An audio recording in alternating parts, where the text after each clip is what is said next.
menganggap cemong ini sebagai keluarganya, anggota salah satu keluarganya dia gitu ya. Ketika kepergian si anaknya, datanglah si cemong. Ya berawal dari mimpinya itu, makanya ketemu sama cemong. Mulai dari situ cemong itu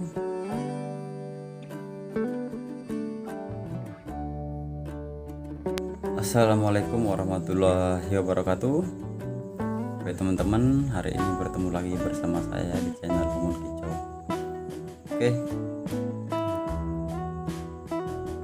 untuk beberapa hari ini ya teman-teman, terutama itu dari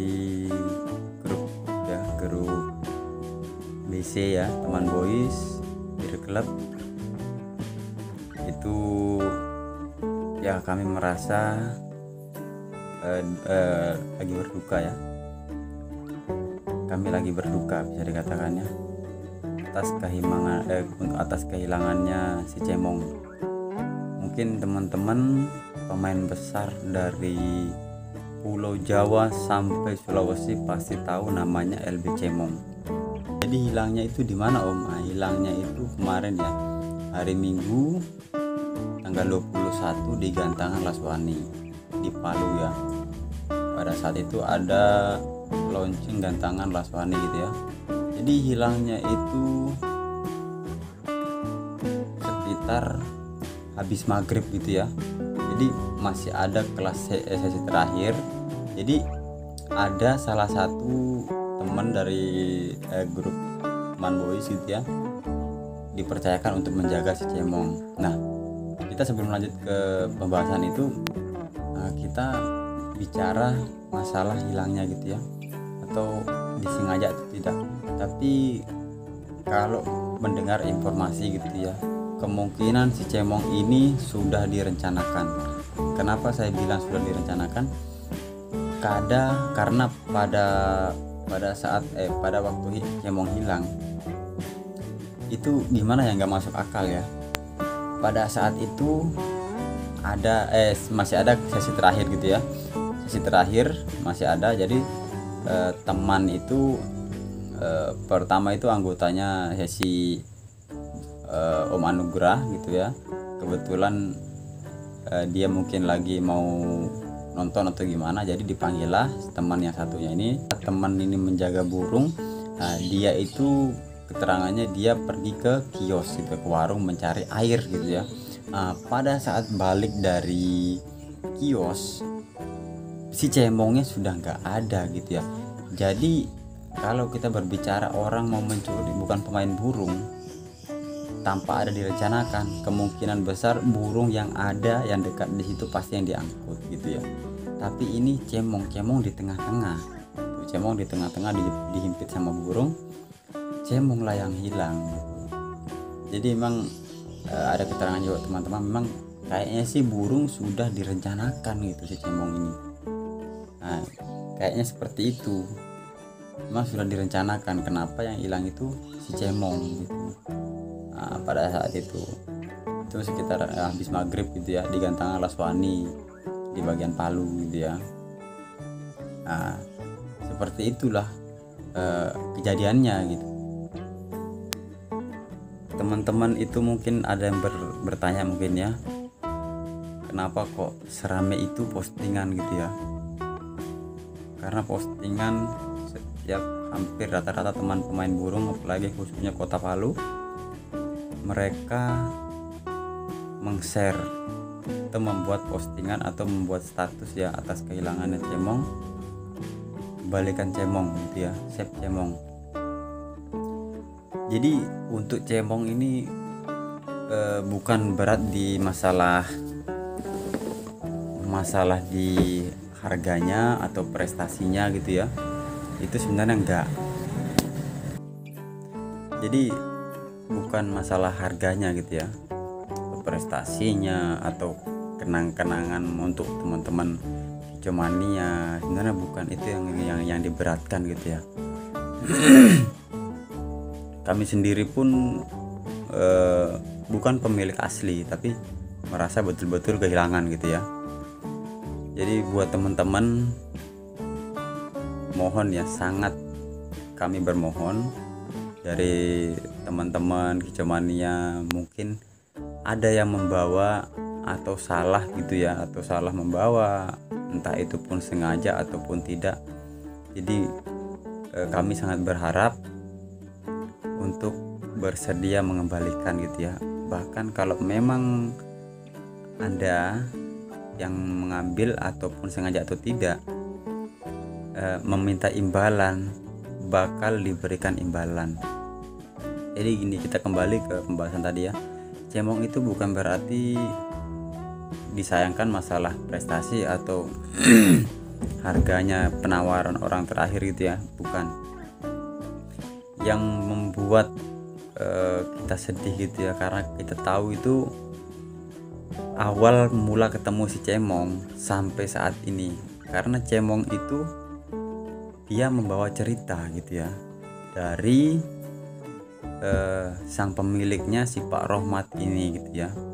Jadi gimana ya, terus terang kalau memang mau dibilang sedih.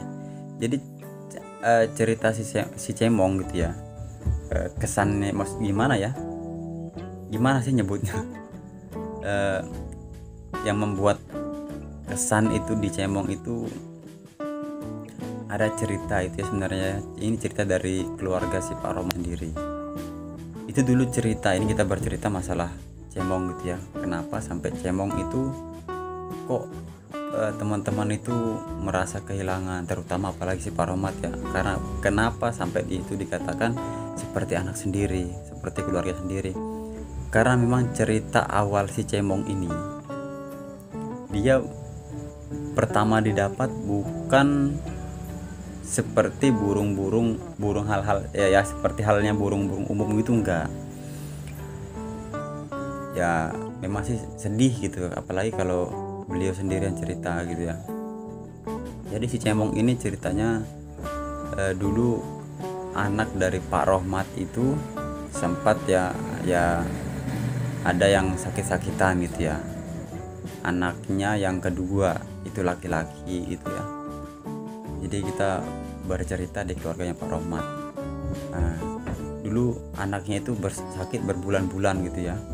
Nah, mungkin Allah juga lebih sayang kepada si anaknya Pak Rohmat ini, adiknya Aisyah, kakaknya itu Aisyah namanya. Jadi anaknya Pak Rohmat ada dua, perempuan satu, laki-laki satu gitu ya.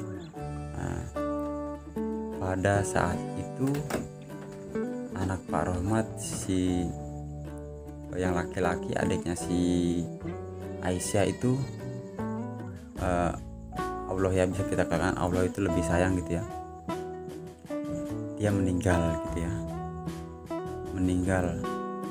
Nah, pada saat meninggalnya si anaknya Pak Rohmat ini, malamnya itu dia dapat mimpi gitu ya, didatangi seekor burung lovebird gitu ya. Jadi kalau bahasanya Pak Rohmat sih, mimpinya itu ya si Cemong ini gitu. Dia mimpi malamnya, tiba-tiba dia melihat, besoknya dia melihat postingan dan dia janjian sama si pemilik Cemong ini gitu. Jadi dia pantau di lapangan. Pada saat dipantau sih Cemong waktu itu ya, kalau harganya sih mungkin bisa dikatakan agak murah ya, lumayan murah lah ya. Hanya mungkin si pemiliknya pertama, si Cemong itu lagi butuh dana. Nah, sekitar kalau nggak salah 1.000 lebih, nggak sampai 2.000 gitu harganya si Cemong ini. Pada saat dipantau di gantangan si Cemong nggak bunyi. Nah, setelah selesai penilaian, Cemong itu narik durasi itu kurang lebih 2 menit gitu ya. Nah, maka di situ Pak Rohmat tertarik dengan si Cemong ini. Jadi wallahu alam ya, jadi mimpinya itu ya si Cemong ini. Nah, maka dilah di situ dengan harga bisa dikatakan murah gitu ya. Nah, maka dibawalah si Cemong ini gitu. Jadi yang membuat terutama si Pak Rohmat ini ya, pemilik si Cemong, yang membuat berat Cemong itu adalah yaitu, jadi ketika kepergian si anaknya, datanglah si Cemong. Ya berawal dari mimpinya itu, makanya ketemu si sama Cemong. Mulai dari situ Cemong itu ya sudah dianggap seperti anaknya sendiri, sampai dia dibawa di mana, di event-event dimanapun dia alhamdulillah jalan gitu ya. Jadi sampai dikirim di Palu.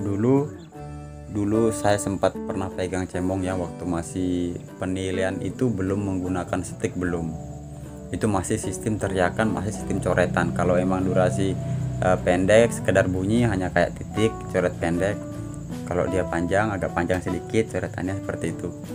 Itu dulu kalau nggak salah saya pegang Cemong waktu di Palu sekitar tahun 2014-2015. Nah, pada saat itu saya sempat megang Cemong gitu. Kebetulan ada press cup gitu ya, kebetulan Pak Roma juga mempunyai teman di Bandung. Di Bandung gitu ya. Mereka sih belum pernah ketemu Pak Romat ini sama si ini temannya di Bandung ini, hanya modal cerita gitu ya, modal Facebook gitu ya, kenal di media. Sempat juga Cemong diminta gitu, tapi Pak Romat tidak membuka harga karena memang nggak niat jual Cemong gitu. Karena Pak Romat dia percaya sama si orang ini, karena emang dia nggak niat jual, mending pakai aja Om. Karena si temannya Pak Romat ini sudah lihat videonya si Cemong 2 menit lebih gitu ya di rumah. Maka dibawalah ke Bandung lagi untuk persiapan press cup pada saat itu. Setelah dari press cup dikirim lagi ke Palu, balik lagi ke Palu. Ke Palu kalau nggak salah sekitar ya 2017 kalau nggak salah ya, kurang lebih dari situ. Balik lagi ke Palu sampai saat ini gitu ya. Makanya gimana ya, si Cemong ini bukan sih diberatkan masalah harga, bukan masalah penawaran orang, bukan masalah prestasinya sih, kita nggak bicara itunya. Yang buat berat itu ya itunya, karena Cemong ini sudah dianggap seperti anak sendiri. Karena istrinya Pak Roma sendiri pun pernah membuka kata ya, pernah berbicara kepada saya, toh walaupun ada yang minta 500 juta nggak bakalan dijual Mon. Karena kalau sampai kita jual Cemong, bapak jual Cemong, sama halnya dia menjual anaknya sendiri gitu ya. Jadi bukan sih kelewatan sayangnya atau enggak, karena memang mungkin sudah namanya sayang. Teman-teman kicauannya pasti kalau mempunyai burung sudah sayang ya mungkin bisa merasakan, apalagi ini ada cerita gitu ya yang sangat berkesan gitu ya, dari anaknya si Pak Romat ini meninggal sampai dia didatangin mimpi sama si burung ini, si Cemong ini, sampai didapatlah si Cemong gitu ya. Jadi itu yang membuat berat gitu ya, membuat sedih. Bukan masalah cuma burung sedih. Kalau mau cari durasi sih 2 menit 3 menit bahkan 5 menit itu banyak sih dijual ya. Kalau untuk posisi sekarang mungkin banyak sih yang lebih dari durasinya Cemong, hanya ya itu tadi, karena sudah menganggap Cemong ini sebagai keluarganya, anggota salah satu keluarganya dia gitu. Jadi itulah yang membuat sedih ya. Apalagi teman-teman juga, si Cemong juga ya, kalau bicara prestasinya alhamdulillah di teman-teman gitu ya, di teman boys sudah banyak gitu ya. Jadi siapa sih kita nggak berbicara tinggi ya, siapa sih nggak kenal Cemong gitu ya. Di Makassar pun, wilayah apalagi Sulawesi itu di mana-mana sudah dikenal gitu ya. Sampai pertama julukan lobir burung dapat durasi lupa berhenti itu ya Cemong di Sulawesi, teman-teman pasti tahu gitu ya. Jadi teman-teman mohon bantuannya ya untuk di wilayah Makassar, Gorontalo, di Manado, pokoknya bagian Sulawesi, bahkan Pulau Jawa, dari Jawa Timur, Jawa Barat, pokoknya seluruh dunia kicauannya dimohon, kami sangat bermohon gitu ya untuk membantu pantauannya untuk si Cemong. Mungkin kalau untuk dipakai main Cemong, untuk kicauannya pasti tahu bagaimana ciri-cirinya cemong kalau di lapangan ya. Jadi kami berharap buat yang mengambil dimohon untuk etikat baiknya gitu ya. Kami berharap dan sangat berharap ya untuk mengembalikan cemong gitu ya. Jadi sekali lagi dimohon ya untuk kebaikannya gitu ya, tapi untuk etikat baiknya mohon dengan sangat. Kami dari teman-teman gitu ya, untuk teman-teman di saya mewakili teman-teman di Palu, seluruh kecamatannya, terutama teman Boys dan Pak Rohmat gitu ya. Kami mohon etikat baiknya. Siapa tahu ada yang mengambil di sini, yang menonton. Kami mohon sekali lagi dengan sangat untuk mengembalikan si cemong, karena cemong itu sudah dianggap salah satu sebagai anggota keluarganya si Pak Rohmat.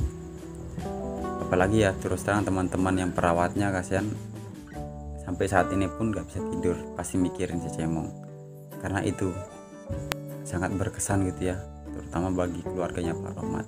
Jadi kami berharap buat teman-teman yang melihat mohon pantauannya dari Makassar, Kota Palu, Parepare, Bone, pokoknya Sidrap, pokoknya di luar Sulawesi atau di bagian Kalimantan, bagian Gorontalo, semua Manado, semua mohon bantuannya, terutama di Jawa juga ya. Kami berharap. Oke teman-teman, terima kasih sudah menonton ya. Semoga kalian juga sehat selalu dalam lindungan Allah Subhanahu wa taala. Terima kasih. Assalamualaikum warahmatullahi wabarakatuh.